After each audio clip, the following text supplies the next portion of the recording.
right, let's take a deeper look at slope and intercept and what those things mean and how we can use them. So we're going to keep looking at recursion in context. We're going to deepen our understanding of what slope is, what it means. We're going to define things such as domain and range. And we're going to define our slope formula and also our intercept form for lines. Now, you're used to slope intercept. We're going to look at this rather as intercept form. All right. See if we can move on. Some of the vocabulary you're going to be seeing. So please jot these down, and then as we move on, go ahead and write down the definitions. We have dependent variable, independent variable, domain, range, and then also intercept form. All right, I'm going to ask you to review some things. Sequences are useful to model values that change discretely, so we got to think back to that discrete graph. Discrete means just they're values that jump, and many real-world measures change continuously. They don't jump, they flow.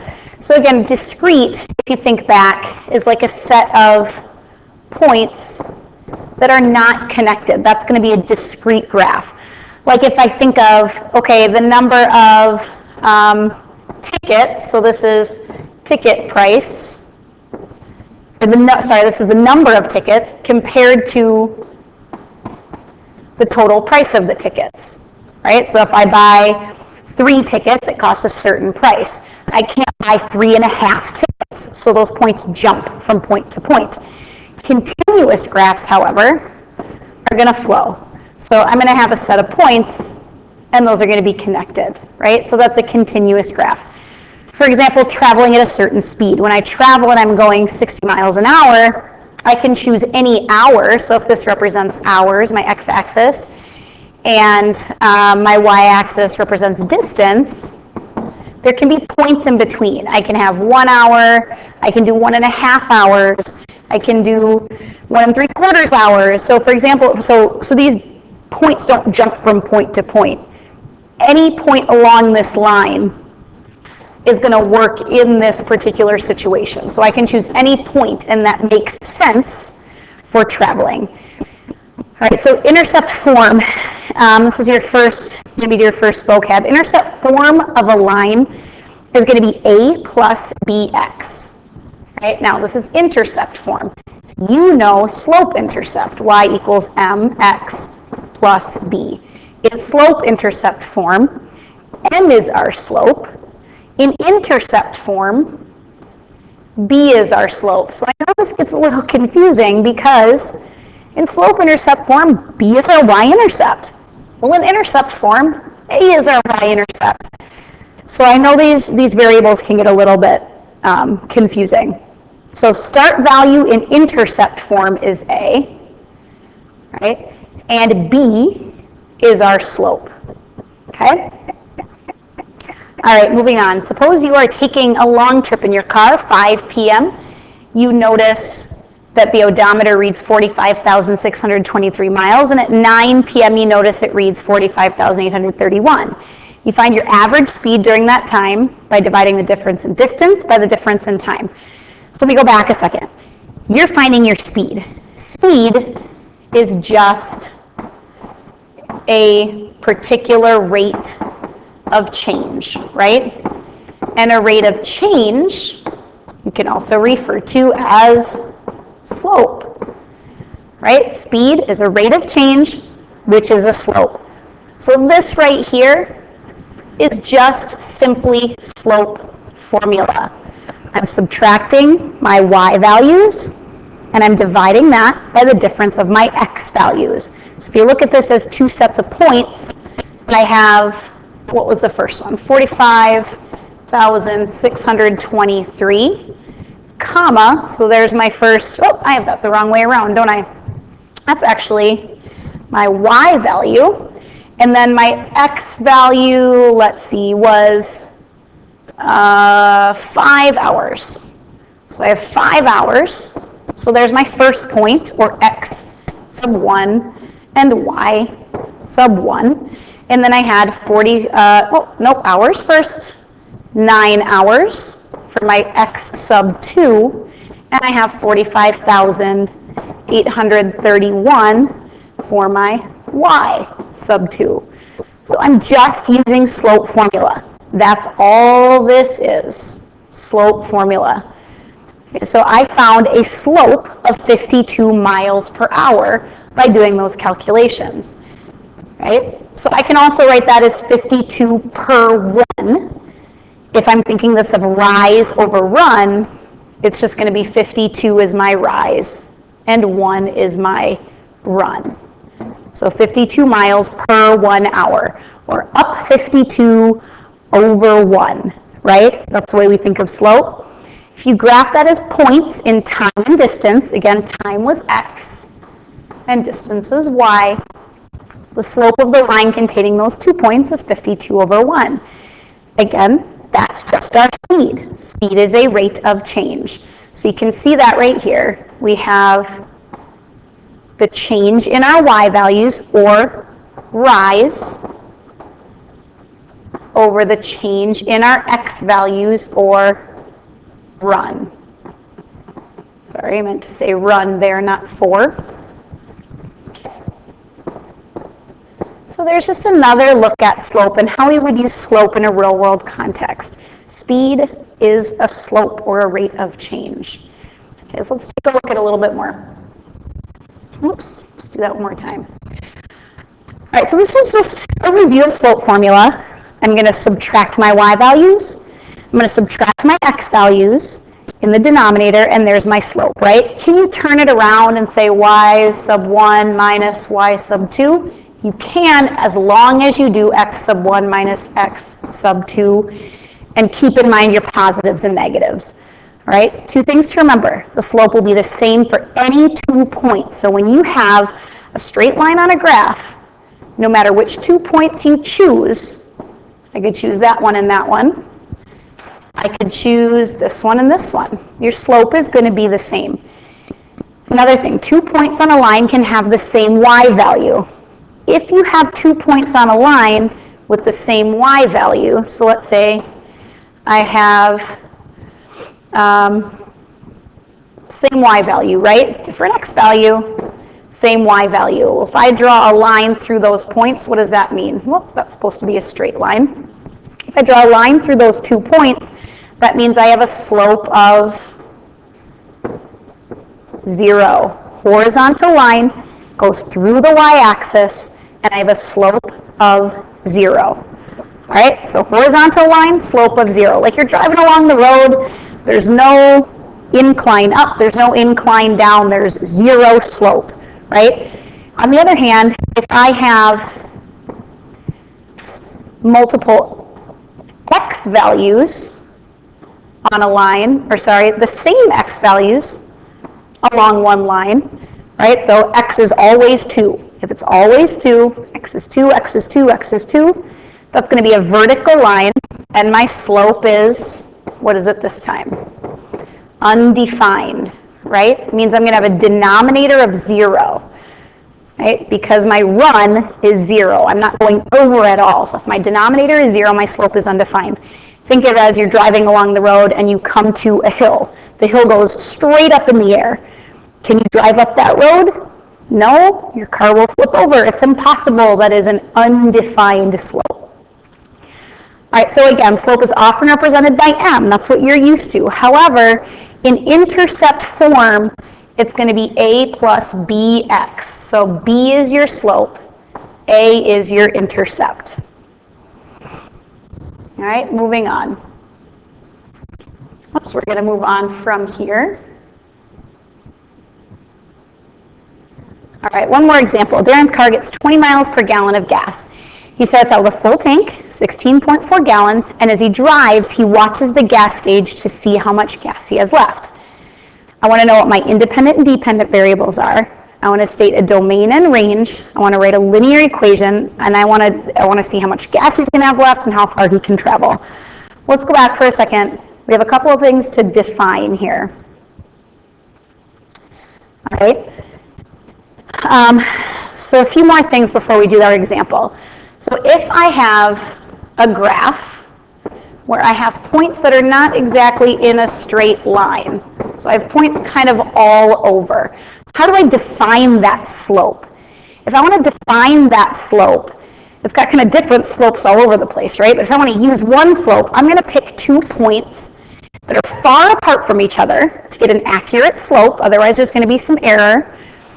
And I want to choose 2 points that maybe aren't even on that, aren't even 2 data points. So maybe I'll pick, it looks like my slope would go through here, right? So it looks like a pretty good line for my slope. So if I want to find that slope, looks like I have a point here that line goes through. And then I might want to pick a point down here. And I'm going to find my slope using those 2 points. So if your graph is all over the place, what we call a scatter plot, right, the points are scattered everywhere. I want to pick 2 points that are going to give me a good slope, and those are usually 2 points that are far apart. And then I can find my slope with my rise and my run. 4 more vocab words. Dependent variable is a variable that depends on the other one. We'll go over that more in a minute. An independent variable is a variable that does not depend on the other variable. So for example, time is usually independent. Time doesn't depend on other things, right? Time is just time. It doesn't stop for anybody, right? It's independent, kind of works on its own. So if I think like I'm driving and I'm going 60 miles an hour, how far have I gone after 2 hours, right? The distance I go depends on the time that I drive. So distance depends on the amount of time that I drive, right? So distance depends. Distance is dependent, and time then must be independent. So hopefully that makes sense. All right? Domain. Domain is just all of my independent, the values for my independent variable. In other words, it's all of my possible x values. Okay, so domain, independent, x values. You can think of those as being the same thing. Domain, independent, x values, which means range must be my dependent values, my dependent variable, or all of my possible y values.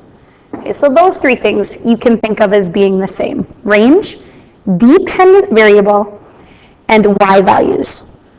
All right, so let's take a look at that next example. All right, let's identify the independent and dependent variables first.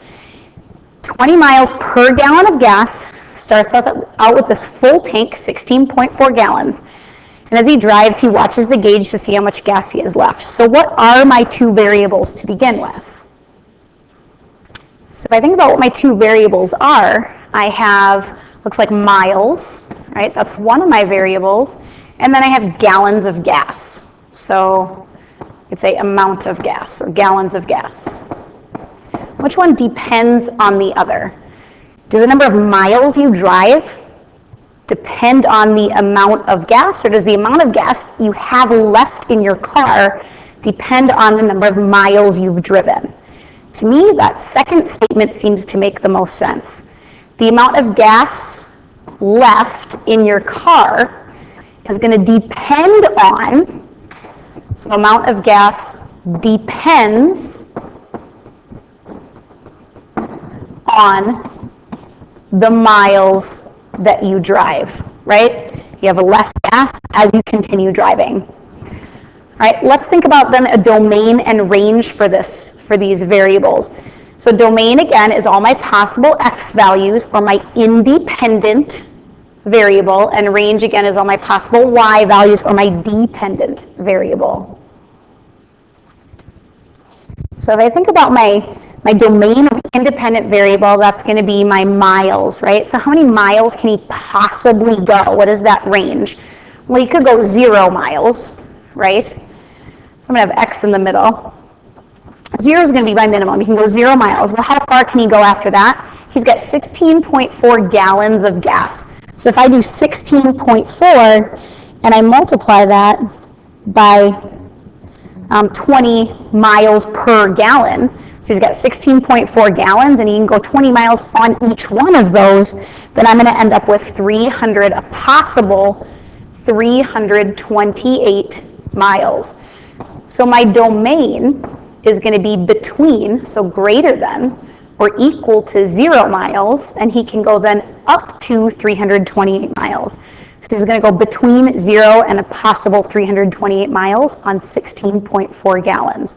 Right? Again, that's because if he gets 20 miles per 1 gallon, and I multiply that by 16.4, I get a total of 328 miles. So there's my domain. If I think about my range, that's my possible y values, right? So my y values are going to be my dependent variable, or my amount of gas left.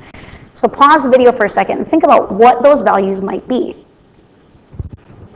So if I think about that range, or my y, as the amount of gas remaining in the tank, dependent variable is the amount remaining in the tank, well, I could have, again, it's going to be a range, so we're going to do that, right?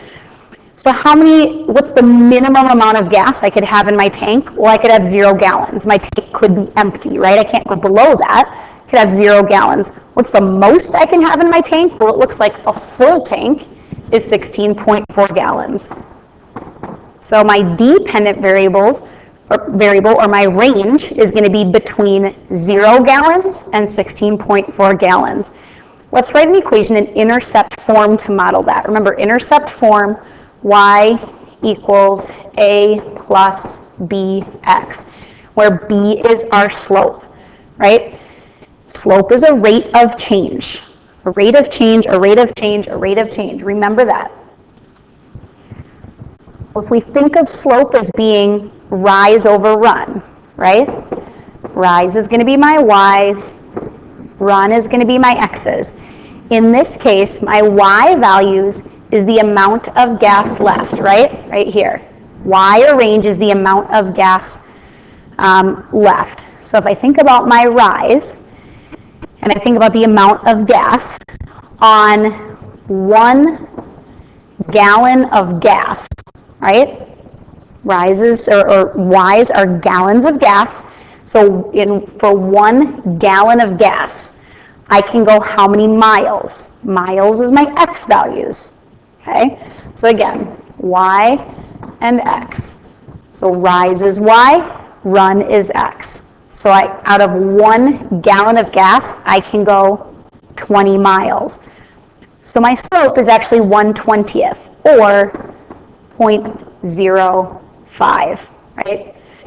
So if I use that in my slope-intercept form, a plus bx, again, b is going to be 1/20th, or 0.05x, and then a is my intercept.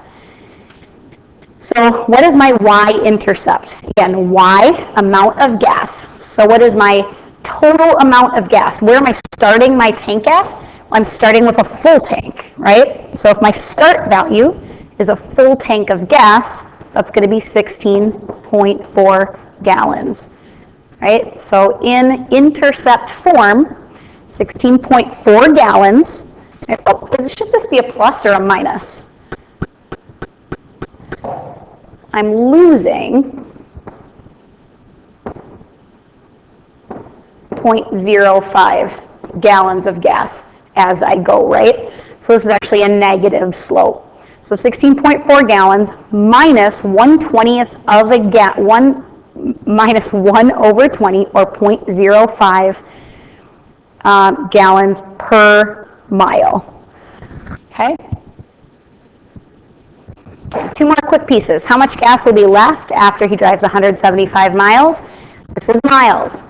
What is miles? Is miles x, or is miles y? So let's go back up to here. Miles is going to be my x value. So I'm going to take my y equals 16.4 minus 0.05, or 1/20th, times x, in this case, 175. Let's go ahead and pause the video and do those calculations. Tell me what you get for y. And it looks like then he's going to have, if I do those calculations, he's going to have 7.65 gallons left.